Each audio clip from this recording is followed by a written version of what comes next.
ಜಿಲ್ಲಾ ಮಾಜಿ ಸೈನಿಕರ ಸಂಘದ ವತಿಯಿಂದ ತಾಲೂಕು ಪಂಚಾಯಿತಿ ಸಭಾಂಗಣದಲ್ಲಿ 1971ರ ಯುದ್ಧದ 53ನೇ ವಿಜಯೋತ್ಸವದ ಸಂಭ್ರಮಾಚರಣೆ ಕಾರ್ಯಕ್ರಮವನ್ನು ಏರ್ಪಡಿಸಲಾಗಿತ್ತು.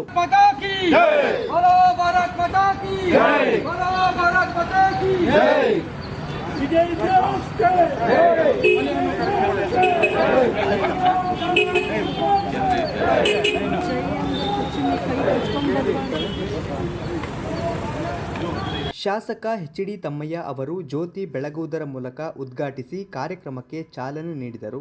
ಈ ಸಂದರ್ಭದಲ್ಲಿ ಮಾತನಾಡಿದ ಅವರು, ಯುದ್ಧ ಭೂಮಿಯಲ್ಲಿ ಪ್ರಾಣದ ಹಂಗು ತೊರೆದು ದೇಶದ ಗಡಿ ಕಾಯುತ್ತಿರುವ ಸೈನಿಕರ ಸೇವೆ ಅವಿಸ್ಮರಣೀಯ. ಅವರ ತ್ಯಾಗ ಬಲಿದಾನದಿಂದ ಸಮಾಜ ನೆಮ್ಮದಿಯಿಂದಿರಲು ಸಾಧ್ಯವಾಗಿದೆ ಎಂದು ಹೇಳಿದ್ದಾರೆ. ಸುಂದರವಾಗಿ ಪ್ರಾರ್ಥನೆಯನ್ನ ಮಾಡಿದಂತ ಶ್ರೀದೇವಿ ಮತ್ತು ರೇಷ್ಮಾ ತಂಡ ಮತ್ತು ಪತ್ರಿಕಾ ಸ್ನೇಹಿತರೆ, ಬಹುಶಃ ಸುರೇಶ್ ಅವರು ಪ್ರಾಸ್ತಾವಿಕವಾಗಿ ಮಾತನಾಡುವ ಸಂದರ್ಭದಲ್ಲಿ ಈ ದೇಶ ಕಂಡಂತ 2 ಮಹಾ ಯುದ್ಧಗಳನ್ನ ನಲ್ಲಿ ತಂದರು. ಸಂಘದ ಅಧ್ಯಕ್ಷ ಸಿ.ಎಸ್. ಮಂಜುನಾಥ್ ಅವರು ಮಾತನಾಡಿ, 1971ರ ಯುದ್ಧವು ಭಾರತ ಮತ್ತು ಪಾಕಿಸ್ತಾನ ನಡುವಿನ ಒಂದು ಪ್ರಮುಖ ಸೈನಿಕ ಸಂಘರ್ಷವಾಗಿದೆ. ಬಾಂಗ್ಲಾ ವಿಮೋಚನೆಗೆ ನಡೆದ ಈ ಯುದ್ಧದ ವಿಜಯವನ್ನು ಎಂದಿಗೂ ಮರೆಯುವಂತಿಲ್ಲ ಎಂದು ಹೇಳಿದ್ದಾರೆ. ಈಸ್ಟ್ ಪಾಕಿಸ್ತಾನದಿಂದ ಸುಮಾರು 10 ಲಕ್ಷ ಜನರು ಸಿವಿಲಿಯನ್ ನಮ್ಮ ದೇಶದೊಳಗಡೆ ಓಡ್ ಬಂದ್ರೆ ಅಲ್ಲಿ ನಡೀತಾ ಇದ್ದಂಥ ಪಾಕಿಸ್ತಾನ ಆರ್ಮಿಯವರು ನಡೆಸ್ತಾ ಇದ್ದಂಥ ಅತ್ಯಾಚಾರದಿಂದ ಸುಮಾರು 10 ಲಕ್ಷ ಜನ ನಮ್ಮ ದೇಶದೊಳಗಡೆ ಬಂದರು. ಅಂಥ ಸಮಯದಲ್ಲಿ ನಮ್ಮ ದೇಶದ ಪ್ರಧಾನಮಂತ್ರಿಗಳಾಗಿದ್ದಂಥ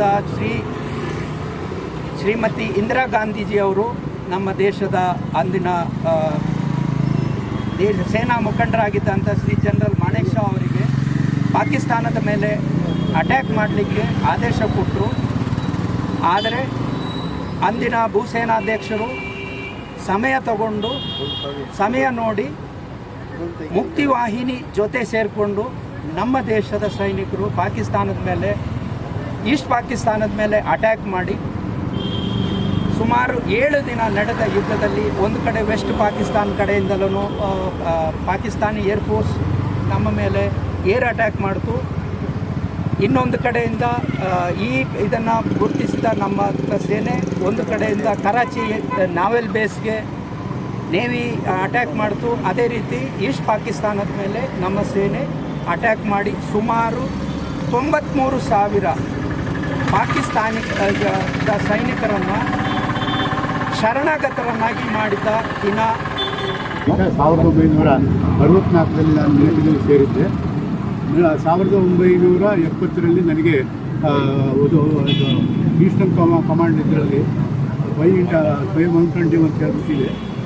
ಅದು ಆದಾಗ ಅಲ್ಲಿಂದ ಈಸ್ಟರ್ನ್ ಕಮಾಂಡ್ನಲ್ಲಿದ್ದಂಥ ತೇಜ್ಪುರ್ ಇದರಲ್ಲಿ ಬರ್ತಕ್ಕಂಥ ಒಂದು ಪ್ರದೇಶವಾಗಿದ್ದರಿಂದ ಅಲ್ಲಿಂದ ನಮ್ಮನ್ನು ಏನು ಇದು ತ್ರಿಪುರಾ ರಾಜ್ಯ ಇದೆ, ಅಲ್ಲಿ ಒಂದು ಕಲಿಯಮೋರ ಅಂತ ಜಾಗ ಇದೆ. ಕಲಿಯಮೋರದಲ್ಲಿ ನಾವು ಕ್ಯಾಂಪನ್ನು ಹಾಕೊಂಡಿದ್ದು ಸುಮಾರು 1 ತಿಂಗಳು ಅಲ್ಲಿದ್ದು. ಅಲ್ಲಿಂದ ನಮಗೆ ಎಂಟ್ರಿ ಸಿಕ್ಕಿದ ನಂತರ ಕಲಿಯಮೋರದ ಅಗರ್ತಲ ಹೋಗಿ ಅಗರ್ತಲದಿಂದ ಹತ್ತಿರದಲ್ಲಿ ಬರತಕ್ಕಂಥ ಧರ್ಮನಗರ ಅಂತ ಕರೀತಾರೆ. ಅದು ಧರ್ಮನಗರ ನಮ್ಮ ಇಂಡಿಯಾ ದೇಶದ ಲಾಸ್ಟ್ ಬಾರ್ಡ್ರ್ ಅದು. ಅದರಿಂದ ನಾವು ಮುಂದೆ ಬಾಂಗ್ಲಾದೇಶಕ್ಕೆ ಹೋಗಿದ್ದು. ಅದು ಅದರಲ್ಲಿ ಇದ್ದಂಥ ಲಾಸ್ಟ್ ಫೈಟರ್ಸ್ ಏನಿತ್ತು ಅದನ್ನು ಹೊಡೆದುಗೊಳಿಸಿದ ನಂತರ ಅಲ್ಲಿ ಸುಮಾರು ಈಗಾಗಲೇ ನಮ್ಮ ಸಾಹೇಬರು ಹೇಳಿದಂಗೆ 93,000 ಜನ ಸೈನಿಕರಲ್ಲಿ ಏನು ಇದ್ದರು ಅವ್ರನ್ನೆಲ್ಲ ನಮ್ಮ ಎಲ್ಲರೂ ಹಂಚ್ಕೊಂಡು ಎಲ್ಲರೂ ಒಂದು ಡ್ಯೂಟಿ ಮಾಡಿ ಅವ್ರನ್ನ ನಾವು ಫೆಬ್ರವರಿವರೆಗೂ ಕೂಡ ಹಂತವಾಗಿ ವಾಪಸ್ ಇದ್ರವರೆಗೂ ಕಳಿಸೋವರೆಗೂ ಕೂಡ ನಾವು ಅಲ್ಲಿ ಇದ್ದಂಥರು ಅವ್ರನ್ನೆಲ್ಲ ಕಳಿಸ್ಬಿಟ್ಟು ಅನಂತರ ನಾವು ವಾಪಸ್ ಡ್ಯೂಟಿಗೆ ಬಂದರು. 1968ರಲ್ಲಿ ನಾಗಾಲ್ಯಾಂಡ್ಗೆ ನಮಗೆ ಟ್ರಾನ್ಸ್ಫರ್ ಆಯಿತು. ನಾಗಾಲ್ಯಾಂಡಲ್ಲಿ ಸ್ವಲ್ಪ ಅಲ್ಲೇ ನಮ್ಮ ಹಂಗಾಮಿ ಅಂತ ಇದ್ದರು. ಅವ್ರೇನು ಮಾಡಿದ್ರು, ಚೈನಾದಲ್ಲಿ ಹೋಗಿ ಟ್ರೈನಿಂಗ್ ಮಾಡಿಕೊಂಡು ನಮ್ಮ ನಾಗಾಲ್ಯಾಂಡ್ ಇಂಡಿಪೆಂಡೆಂಟ್ ಬೇಕು ಅಂತ ಹೇಳ್ಬಿಟ್ಟು ಅವ್ರು ಫೈಟ್ ಮಾಡಲಿದ್ದಾರೆ. ಅವಾಗ ನಮಗೆ ಇಲ್ಲಿಂದ ನಾವು ಕೇರಳದಿಂದ ನಮಗೆ ನಾಗಾಲ್ಯಾಂಡ್ ತೊಗೊಂಡೋಗಿ ಅಲ್ಲಿದ್ದ ಮೇಲೆ ಅವರು ಹಂಗಾಮಿಯವರು ಅಲ್ಲಿಂದ ಚೈನಾದಿಂದ ಟ್ರೈನಿಂಗ್ ಮಾಡಿ ಬರಬೇಕಾದ್ರೆ ನಾವೇನು ಮಾಡಿದ್ರು ಅವರಿಗೆ ಕ್ಯಾಪ್ಚರ್ ಮಾಡಿ ಕಂಪ್ಲೀಟಾಗಿ ಅವರಿಗೆ ಆಗ್ತದೆ. ಅದರ ನಂತರ ನಾವು ಅಲ್ಲೇ ಇದ್ವು ನಾಗಾಲ್ಯಾಂಡಲ್ಲಿ.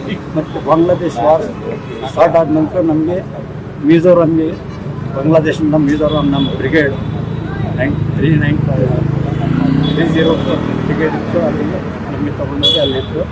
ಅದ್ರ ಮೇಲೆ ಅಲ್ಲಿ ಮುಖ್ಯವಾಹಿನಿಯಾಗಿ ಸ್ವಲ್ಪ ಫೈಟ್ ಮಾಡಿದ್ರು. ಅದ್ರ ನಂತರ ನಮಗೆ ಎಷ್ಟು ತುಂಬ ಜನ ಇಲ್ಲಿಗೆ ಮುಖ್ಯವಾಹಿನಿ ಅಂತ ಹೇಳ್ಬಿಟ್ಟು ನಮ್ಮ ದೇಶಕ್ಕೆ ಬಂದಿದ್ರು ಬಾರ್ಡರಲ್ಲಿ.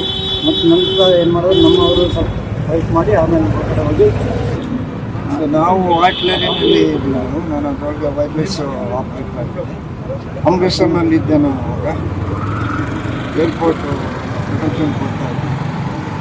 ಅವಾಗ ಇದಕ್ಕಿದ್ದಂಗೆ ನಾವು 4 o'clock ಈಗ ಸಾಯಂಕಾಲ ಇದಕ್ಕಿದ್ದಂಗೆ ಅವ್ರ ಕಡೆಯಿಂದ ಒಂದು ಸ್ಟಾರ್ ಫೈಟರ್ ಅಂತ ಅದು ಲಾಹೋರ್ ಹತ್ರ, ಅಮೃತ್ಸರಿಂದ ನೆಕ್ಸ್ಟ್ ಲಾಹೋರೇನೆ. ಇದಕ್ಕಿದ್ದಂಗೆ ನಮಗೇನು ಇನ್ಫಾರ್ಮೇಷನ್ ಇಲ್ಲದೆ ನಾವೆಲ್ಲ ಸ್ನಾನ ಮಾಡ್ತಾಯಿದ್ದೀವಿ 4 o'clock 4 ಗಂಟೆಗೆ. ಇದಕ್ಕಿದ್ದಂಗೆ ಬಂದ್ಬಿಟ್ಟಿದೆ ರೈಡರಿಗೆ ಅಟ್ಯಾಕ್ ಮಾಡಿಬಿಟ್ಟ. ರೈಡರೆಲ್ಲ ಪುಟ್ಪುಡಿ ಆಗುತ್ತೆ ಅಮೃತ್ಸರ್ ಏರ್ಪೋರ್ಟ್ ರೈಡರ್. ಅವಾಗ ನಾವೆಲ್ಲ ಅಲರ್ಟ್ ಆಗಿಬಿಟ್ಟು ನಾವು ವೈರ್ಲೆಸ್ ಕಮಾಂಡ್ರಿಗೆ ನಾನು ವೈರ್ಲೆಸ್ ಮೆಸೇಜ್ ಎಲ್ಲ ಕಳಿಸಿದ ತಕ್ಷಣ ನೀವೆಲ್ಲ ಅಲರ್ಟ್ ಆಗಿ ಲಾಹೋರ್ ಕಡೆ ಹೋಗ್ಬಿಡಿ ಅಂತ. ನಾವು ಆಮೇಲೆ ನಮ್ಮದು ಆರ್ಮಿ ಎಲ್ಲ ಬೆಟಾಲಿಯನ್ ಇತ್ತು. ನಾವೆಲ್ಲ ಅಲ್ಲಿಂದ ಅಮೃತ್ಸರಿಂದ ಲಾಹೋರ್ಗೆ ಬೈ ವಾಕ್ ಹೋದ್ವಿ. ಎಲ್ಲ ನಿಯರೆಸ್ಟ್ ಒಂದು 20-25 ಕಿಲೋಮೀಟರ್ಸ್ ಕುಟುಂಬ ಅಮೃತ್ಸರ್ ಟು ಲಾಹೋರ್. ನಾವು ನಡ್ಕೊಂಡು ನಾವು ವೈರ್ಲೆಸ್ ಎಲ್ಲ ಅವನ್ನೆಲ್ಲ ಕಮಾಂಡ್ ಅವರು ಹೆವಿ ಅಟ್ಯಾಕ್ ಮಾಡ್ತಾರೆ.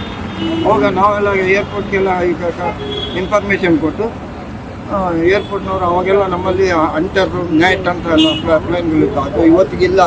ಅದು ಭಾರಿ ಸ್ಮಾಲ್ ಯಾವ ಇದಕ್ಕೂ ಇದಕ್ಕೆ ಸಿಗ್ತಾ ಇರಲಿಲ್ಲ, ಏನು ಸಿಗ್ತಾ ಇರಲಿಲ್ಲ. ಯಾಕಂದ್ರೆ ಅದೆಲ್ಲ ಫೈಟ್ ಮಾಡ್ತಿದ್ರು. ಈಗ ಅಂಥವೆಲ್ಲ ಇಲ್ಲ. ನೆಟ್ ಅಂಟರ್ ಅಂತ ಈಗೆಲ್ಲ ಮಿಗ್ ಅಂತ ಅಂಥವೆಲ್ಲ ಬಂದಿದೆ. ಅವರೆಲ್ಲ ಅಟ್ಯಾಕ್ ಮಾಡಿಬಿಟ್ಟು ಅವ್ರ ಪ್ಲೇನ್ ಅಲ್ಲೇ ನಾವು ಸುತ್ತಾಡ್ತೀವಿ. ನಮ್ಮ ಅಮೃತ್ಸರ್ನಲ್ಲೇ ಒಂದು ಪ್ಲೇನ್ ಬಿತ್ತು ಅವರು ಸ್ಟಾರ್ ಫೈಟರ್. ಮಾಜಿ ಸೈನಿಕರ ಸಂಘದ ಜಿಲ್ಲಾ ಕಾರ್ಯದರ್ಶಿ ಗೋಪಾಲಕೃಷ್ಣ, ಸಹ ಕಾರ್ಯದರ್ಶಿ ರಾಜೇಗೌಡ, ಖಜಾಂಜಿ ಎಸ್ ಪಾಯಿಸ್, ನಿರ್ದೇಶಕ ಕೃಷ್ಣೇಗೌಡ, ಸದಸ್ಯರಾದ ಕುಮಾರಸ್ವಾಮಿ, ರೇವಣ್ಣ, ಮಂಜುನಾಥ ಸ್ವಾಮಿ, ರಾಮಚಂದ್ರ, ಫರ್ನಾಂಡಿಸ್, ಸುರೇಶ್ ಇದ್ದರು.